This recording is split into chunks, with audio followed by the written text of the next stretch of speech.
चलो बच्चे ऐड होते रहेंगे, हम लोग कंटिन्यू कर लेते हैं। आज बात कर रहे हैं इवेंट्स की। वैसे इवेंट्स के बारे में काफ़ी कुछ हम लोग अवेयर रहते हैं, क्योंकि अगर आप देख रहे हो तो मैं एक बार इधर वाली विंडो पे क्लिक करता हूँ, दूसरी वाली विंडो पे क्लिक करता हूँ, तो हम ये भी जो भी क्लिक हो रहा है, कुछ भी हम परफॉर्म करें, किसी भी तरह का इवेंट्स हो रहे हैं, ये जो इवेंट्स हैं, ये जितनी भी एक्टिविटीज़ आप परफॉर्म करते हो वो सारी एक्टिविटीज़ एज ए इवेंट की तरह से ट्रीट की जा रही होती है। तो सारी एक्टिविटी जब हम ट्रीट की तरह से ट्रीट करते हैं तो उसी को ही हम इवेंट में कहते हैं, और इस इवेंट को हमें हैंडल करना भी पड़ता है। मतलब अगर आपने कोई क्लिक किया है तो उसके रिस्पॉन्स में आपको उस क्लिक का को रिस्पॉन्स देना पड़ता है। रिस्पॉन्स में इन द सेंस यानी कि आपने अगर कोई माउस से क्लिक किया है, किसी बटन पे क्लिक किया है, तो बटन पे क्लिक होने का मतलब है उस बटन को प्रेस होगा, उससे रिलेवेंट को जो भी आपने वर्किंग टास्क परफॉर्म किया होगा वो परफॉर्म होना चाहिए। तो इसी चीज़ को हम इवेंट की तरह से मैनेज कर रहे होते हैं या फिर कहते हैं। तो यहाँ पे हम इवेंट को देखते हैं, change in the state of an object. अब यहाँ पे जितनी चीज़ क्या कहा जा रही है, हमने जो क्लिक किया है उसको इन्होंने ऑब्जेक्ट के फॉर्म में बात कर रहे हैं, यानी कि आप जितनी भी चीज़ें क्लिक करते हैं, कुछ भी परफॉर्म करते हैं, उसको हम एज ए ऑब्जेक्ट की तरह से ट्रीट किया जा रहा होता है। Is known as event. Clear cut उन्होंने कहा है, change in the state of an object is known as event. यानी कि अगर हमारी आइडियल स्टेट में बटन था, हमने जैसे ही प्रेस किया तो आइडियल स्टेट से निकल के वो रनिंग स्टेट में बटन में आ गया। रनिंग स्टेट में आने का मतलब है कि जैसे ही वो रनिंग स्टेट में ना आके अब वो रन करने लगा, डायरेक्टली उसके ऊपर परफॉर्म होगा, उसके बाद वो स्टॉप वाली स्टेज में जाएगा, यानी कि कंप्लीट टास्क करेगा और स्टॉप वाली स्टेज में जाएगा। तो वो अपनी स्टेट को मॉडिफाई कर रहा है, अपनी स्टेट को कंटिन्यू चेंज करेगा अगर कोई भी इवेंट हुआ है उस बटन के ऊपर। तो events are generated as the results. अब उन्होंने क्या मेंशन किया है, जो हम बता रहे हैं उसी चीज को यहाँ पे मेंशन किया जा रहा है। Events are generated as a result, add कर ले क्या पहले बच्चों को, और as a result of user interaction with graphical user interface component. यानी कि अगर हम इसको शॉर्ट में कहेंगे तो आप ब्रैकेट में यहाँ पे लिख सकते हो GUI, graphical user interface components. यानी कि आप बटन बना दिया, टेक्स्ट बॉक्स बना दिया, लेबल बना लिया, जो भी इस तरह के आप टूल्स यूज करते हो उन सारे की चीज टूल्स की यहाँ पे बात की जा रही है। जैसे ही हम उन पे क्लिक करते हैं, रिलीज करते हैं, की प्रेस करते हैं, कुछ भी ऐसा काम कर रहे होते हैं, तो वो हमारा इवेंट की तरह से GUI में कंसीडर किया जा रहा होता है।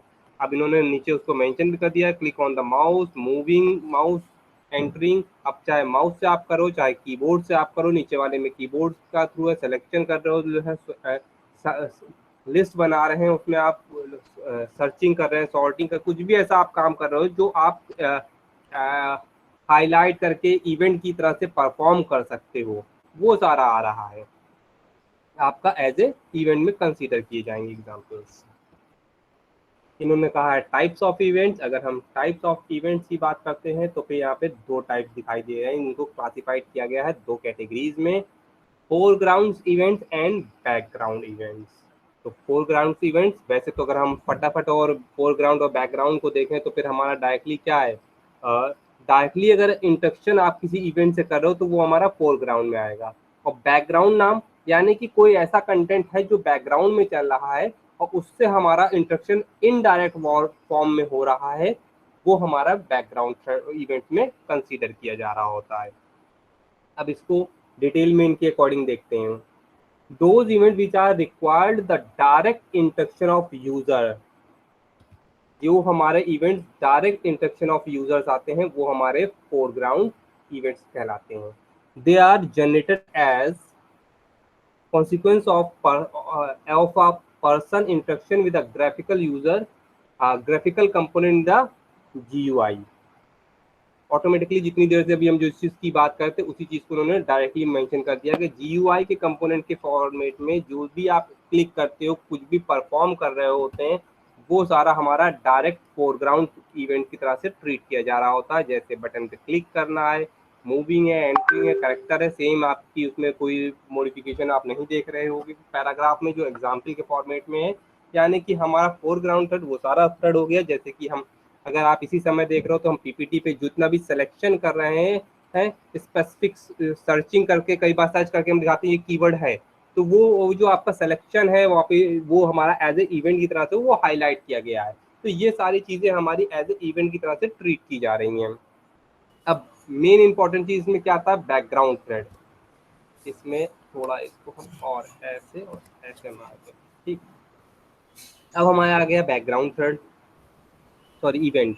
विशाल भाई आ गया, तो बोल रहे डिब्बा दे दे भैया। हां हां 200 रुपए का डिब्बा है। किसके पास है?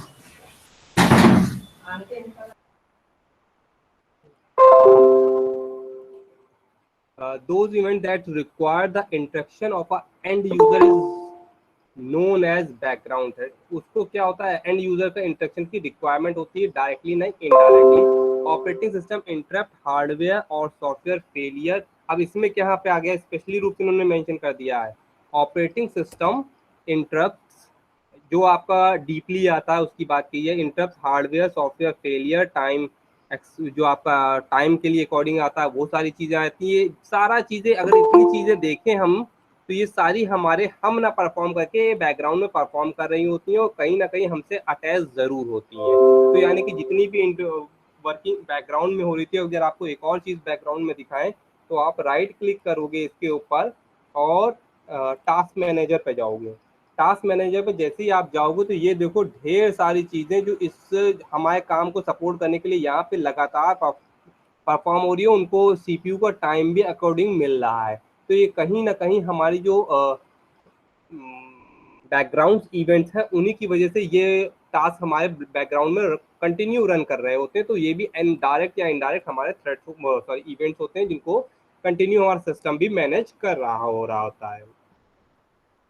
अब इवेंट्स की अगर हम बात करते हैं, यानी कि जो ढेर सारे भी हमने इवेंट्स की बात की गई, तो इनको मैनेज भी किया जाता है। और इसको मैनेज करने का मतलब है इवेंट में हमें हैंडलर लगाना पड़ेगा। अगर हम यहाँ पे हैंडलर्स इन द सेंस बहुत सारे प्रोग्राम बनाए जैसे हमें मिलते हैं, ऑलरेडी पीपीटी की बात कर रहे हैं जो हमारी चल रही है, तो ये हमारी बनी हुई है, तो इसको ऑलरेडी हैंडल किया गया है। तो आप अगर हम आप कोई प्रोग्राम बनाएंगे तो हमें इवेंट्स को हैंडल करना पड़ेगा, यानी कि माउस का क्लिक हुआ है तो उस क्लिक को आप मैनेज करोगे और उस क्लिक के अकॉर्डिंग जो भी माउस उस बटन पे वर्क किया जा रहा होगा वो उसका परफॉर्म होना चाहिए। तो वो जो परफॉर्म प्रॉपरली होना चाहिए, किसी तरह की कोई एरर ना होना चाहिए, उसी को ही हम बोलते हैं इवेंट हैंडलिंग। अब इनके अकॉर्डिंग क्या है, the event handling is a mechanism that controls the event and decide what should happen if N event अकर। ये एक ऐसा मैकेनिज्म है, एक ऐसा पैटर्न है या तरीका है या मैनेजमेंट का फॉर्मेट है जिससे हम उस चीज को मैनेज करते हैं कि किसी भी तरह का इवेंट अकर हुआ, किसी भी तरह का। अब इसमें दोनों ही इवेंट की बात की जा रही है, फोरग्राउंड और बैकग्राउंड, कोई भी इवेंट हो रहा है उसको हम मैनेज कर रहे हैं।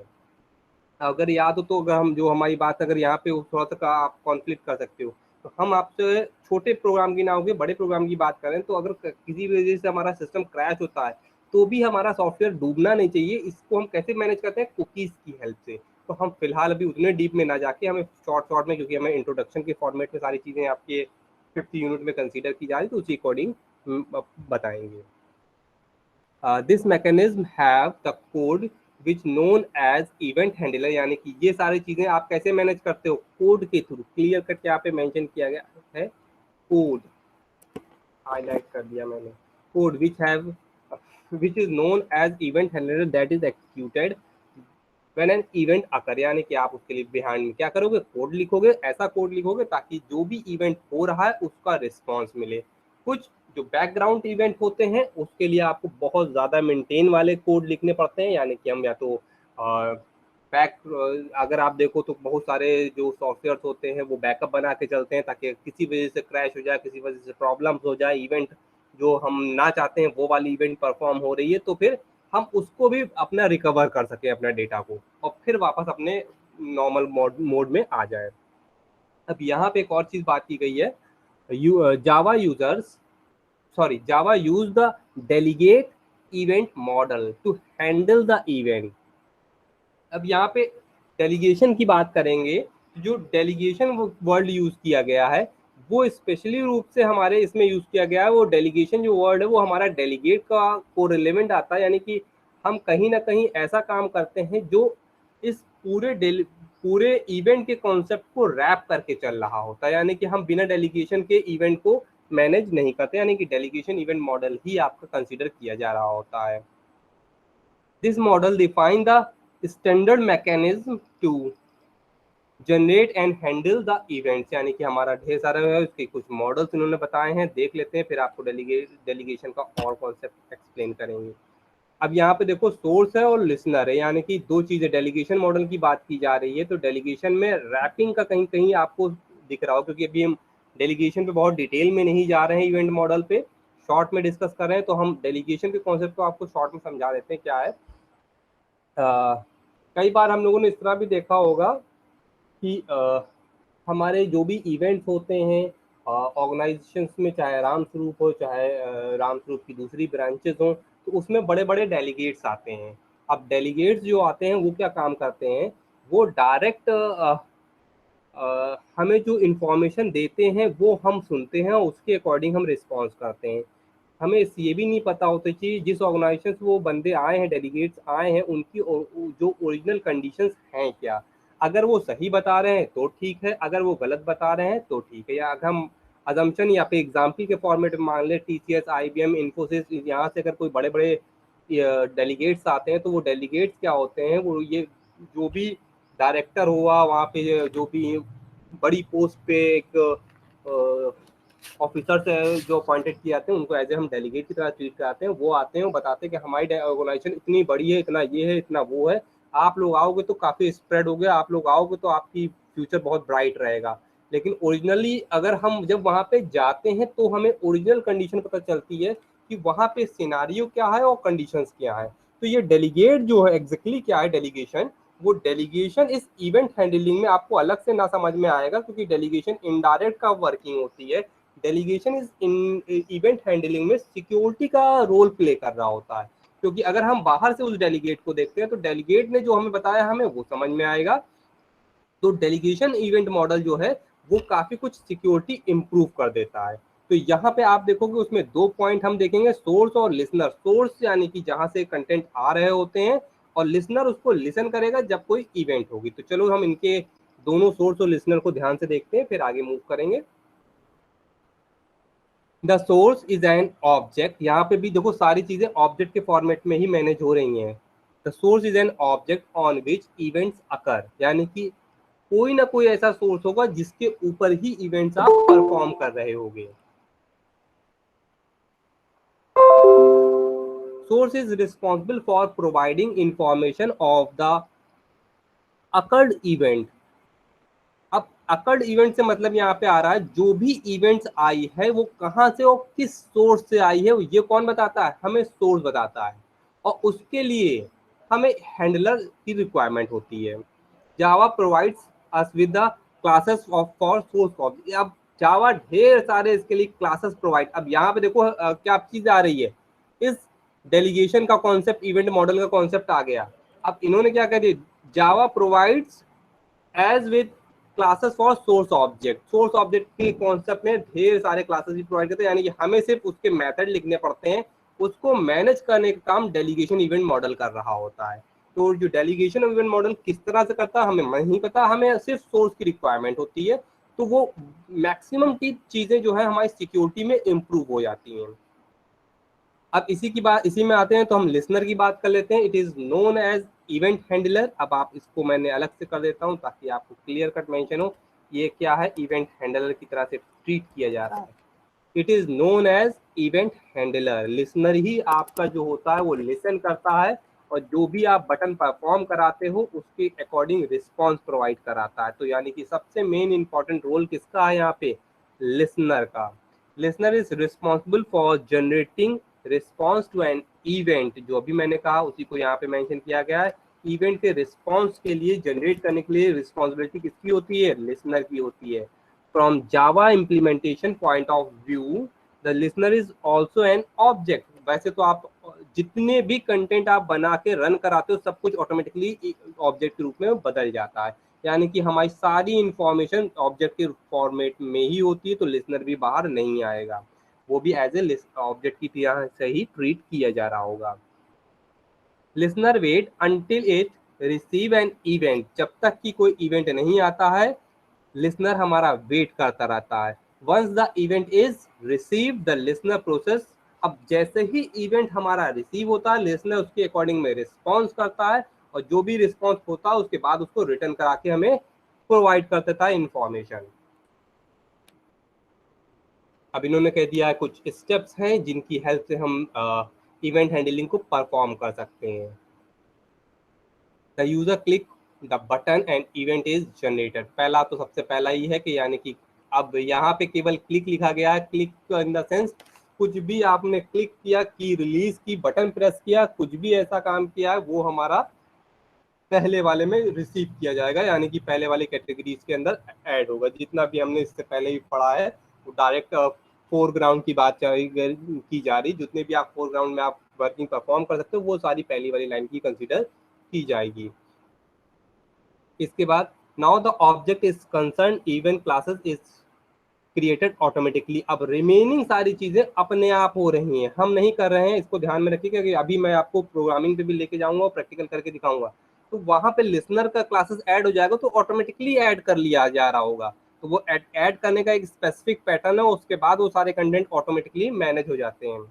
And information about the source, कहाँ से इंफॉर्मेशन आई है, एंड इवेंट गेट्स पॉपुलेटेड। अब जो भी इवेंट्स होता है वो हमारा जनरेट हो जाता है विद द सेम ऑब्जेक्ट, जो भी आपका पर्टिकुलर ऑब्जेक्ट पे वर्क, जिस इवेंट के जो आप लिसनर पे ऑब्जेक्ट पे काम कर रहे होंगे उसके बेस पे सारा आउटपुट प्रोवाइड कर दिया जा रहा होता है। The events object is forwarded to the method of registered listener. अब ये जरूर काम होता है क्योंकि आपको जो भी आपका बटन हो, आपका टेक्स्ट बॉक्स हो, आपका लेबल हो, इन सारे के ऑब्जेक्ट्स को आपको रजिस्टर जरूर करना पड़ता है। इन सबको आपको रजिस्टर लिसनर में जरूर करना पड़ता है, उसकी एक लाइन आपको अलग से लिखनी पड़ेगी। तो उसके बाद आपका तो प्रोग्राम एक्सिक्यूट कर जाता है। यहाँ पे एक छोटा सा प्रोग्राम दिया हुआ है और देखते हैं इसको हम लोग कैसे रन कराएंगे। कंट्रोल सी कर लेते हैं।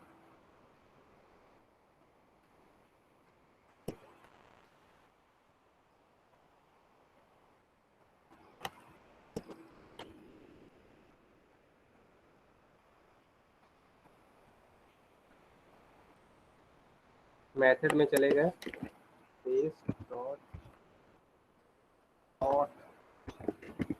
जावा मेथड के हमने अंदर एक इवेंट का प्रोग्राम डाल दिया है। ठीक है, इसमें जाते हैं।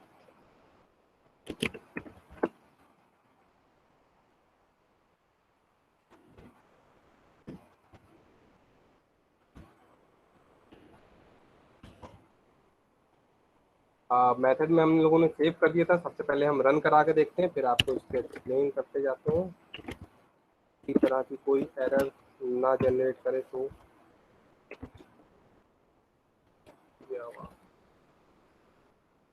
देखो एरर तो नहीं आई। अभी हम कंपाइल का आगे फर्दर भी वर्क करके देख लें, इसको रन करा के।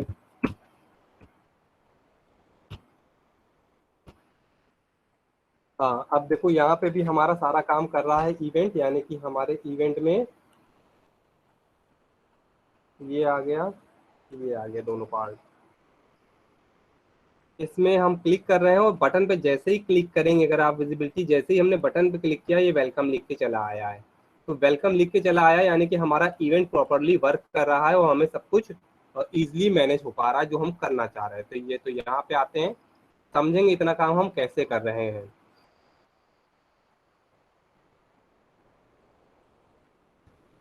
AWT हमने उस दिन बताया था, लेकिन आज एक और लाइब्रेरी बढ़ेगी AWT के साथ, इवेंट्स भी बढ़ जाएगा। यानी कि इवेंट्स के अंदर जो ढेर सारे इवेंट के हमारे अभी आप नीचे देख रहे हो एक्शन लिसनर जैसे आ रहा है, इन सबको आपको यूज करना पड़ता है, बिना उसके आप कर नहीं सकते। तो हमें इवेंट लाइब्रेरी को ऐड करना कंपलसरी हो जाएगा। अब फर्दर आगे देखते हैं, क्लास इवेंट्स, जो आपने क्लास का नाम लेना चाहते हो वो ले लिया गया है।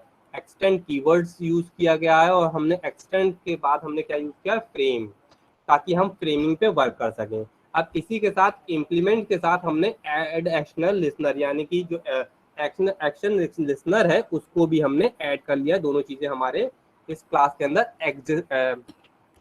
प्रॉपर्टी एग्जिस्ट एग्जिस्ट कर गई हैं, एग्जिस्ट करती हैं। ठीक है, अब हम क्या कर रहे हैं, एक इवेंट को जनरेट करने की कोशिश कर रहे हैं यहाँ पे।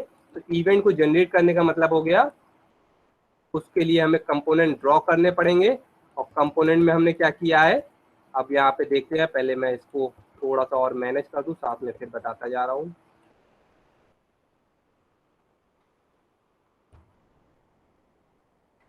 यहाँ पे आ जाते हैं टेक्स्ट फील्ड, क्योंकि आप ये देख रहे हो ये हम लोगों ने टेक्स्ट फील्ड ली है, तो टेक्स्ट फील्ड है तो टीएफ आप नाम अपने नीड के अकॉर्डिंग चेंज कर सकते हो। जो भी आपको यहाँ पे टेक्स्ट फील्ड के लिए रखना है वो आप रख दो। इसका हमने यहाँ पे ऑब्जेक्ट डिक्लेयर कर दिया है, ठीक। सेट बाउंड यानी कि कहाँ से कौन सी लोकेशन से कितने पे आपको लेना है और कितना तक की उसकी स्ट्रेंथ होनी चाहिए, तो वो आप सारी चीजें बताओ। ये एक्स है, वाई है, और उसके बाद इसकी ये कंडीशन है 170 है, यानी कि 170 यहाँ से यहाँ तक पिक्सल्स लिए और 20 ये पिक्सल्स आ जाएंगे। तो आपको जितनी रिक्वायरमेंट होगी उतना आप सेट बाउंड इसके लिए कर दोगे, तो आपकी ये टेक्स्ट फील्ड मैनेज हो जा रही होगी। इसी तरह से बटन का डायरेक्टली चाहे आप ऊपर भी ये बटन को डिक्लेयर कर सकते हैं, जैसे यहाँ पे डिक्लेयर किया है, और आप यहाँ पे भी डिक्लेयर कर सकते हो। तो यहाँ पे बटन पे क्लिक में लिखा है, तो यहाँ पे एज इट इज क्लिक में लिख के आ रहा होगा, आप लोग ऑलरेडी देख रहे होंगे। और जितनी कंडीशन, जितनी डिस्टेंस यहाँ से बताई जाएगी एक्स और वाई के बेस पे, वो आप प्रोवाइड कर दोगे। उसके बाद 80 और 30 यानी कि यहाँ से लेके यहाँ तक के पिक्सल्स 80 हो, ये थोड़ा सा ज्यादा है, यानी कि 30 पिक्सल्स यूज किए जा रहे हैं। तो ये तो हमारा हो गया बटन क्रिएशन की बात आ रही है। अब इस जो हमारा हमने बटन अभी अभी क्रिएट किया है, उसको हमें एक्शन लिसनर के अकॉर्डिंग प्रोवाइड भी करना है, इन्फॉर्मेशन देना पड़ेगा कि भाई एक ऐसा बटन बनाया है जिस कुछ रिस्पॉन्स करेगा, तो आप उसको ध्यान में रखोगे। तो बटन के लिए अगर यहाँ पे देखें तो हमने ऑब्जेक्ट कौन सा बनाया है, बी। तो बी डॉट एड, अब यहाँ पे देखो B dot add action listener और दिस, इस बटन के बी को हमने एक्शन लिसनर में रजिस्टर कर लिया है या फिर आपको एड अप कर लिया है। फिर हम उसको फर्दर अब उसकी रिस्पॉन्स को हम मैनेज कर सकते हैं। यहाँ पे एक और क्लिक कर दो, एड बी और एड टी, जो हमारे जो सारी चीजें हैं वो हमारे इसमें फ्रेम में इजीली मैनेज हो जाएंगे। तो हमने बी को भी ऐड कर दिया एक्शन लिसनर में ठीक से, और टीएफ को भी, ताकि इस पर रिस्पॉन्स प्रोवाइड किया जाए। ये है रजिस्ट्रेशन, वो रजिस्ट्री काम, ताकि इंटरनल रिस्पॉन्स प्रोवाइड करें। इसके बाद सेट साइज, अगर हमें जो फ्रेम का साइज सही चाहिए वो हमने फ्रेम का साइज दे दिया, उसमें हमने ये दोनों चीजें ऐड कर दी हैं। लेआउट को हमने ज्यादा एम्फेसाइज नहीं दिया, इसलिए नल कर दिया, विजिबिलिटी ट्रू रखी है। अब हम आते हैं इसके बाहर की बात करते हैं, यानी कि हमने एक्शन लिसनर जो हमने बनाया है, तो उस पर्टिकुलर उसमें एक्शन लिसनर के बेस पे क्या परफॉर्म होना चाहिए ये हम बताया जा रहा है यहाँ पे। हाँ, टीमें डॉट सेट टेक्स्ट वेलकम, कुछ भी आप क्या लिखोगे, जैसे ही इस पे क्लिक किया जाएगा तो क्या होगा, वेलकम होगा। तो यहाँ पे हमने क्लिक के लिए बताया था कि ये आप क्लिक होगा, कुछ इवेंट परफॉर्म होगा, तो इवेंट परफॉर्म होगा तो उसका रिस्पॉन्स दीजिएगा। रिस्पॉन्स क्या होगा, इस बटन के क्लिक इवेंट पे मेंशन किया जाएगा, तो हम ये ऑटोमेटिकली रिस्पॉन्स मिल जाएगा एक्शन लिसनर के बेस पे। और इसके लिए हमें फिर फर्दर क्या रिक्वायरमेंट है, न्यू ए इवेंट, यानी कि जैसे ही हम इसका कंस्ट्रक्टर कॉल करेंगे तो ये कंस्ट्रक्टर कॉल होगा, इतनी चीजें हमारी इनिशियलाइज हो जाएंगी। इनिशियलाइज होने के बाद एक बटन ही पे क्लिक किया जा रहा है, तो बटन पे क्लिक होते ही ये परफॉर्म हो जाएगा। तो जैसा कि आपने यहाँ पे देख रहे हो, तो ये हमने जैसे ही बटन पे क्लिक किया था यहाँ पे ये परफॉर्म हो गया। अब रन होने के बाद आप इसमें अगर मॉडिफिकेशन करोगे और इसको सेव करोगे तो इसमें कोई मॉडिफिकेशन नहीं होगा। वापस जाओ, क्योंकि मैंने इसमें अभी एग्जिट के अभी इस वाले में नहीं लगाए हैं, तो नहीं तो हमें एग्जिट डॉट जीरो को प्रोवाइड करना पड़ेगा, system dot exit zero provide करना पड़ेगा, उसके लिए अभी अलग से बटन है। तो हमें भी पहले अपने टॉपिक कवर कर लें, इसलिए मैनेज है। इतना मेरे ख्याल से समझ में आ गया होगा। इसमें और भी चीज़ें अभी मेरे पास अब बची हुई हैं, तो हम उनको भी कवर अप करेंगे।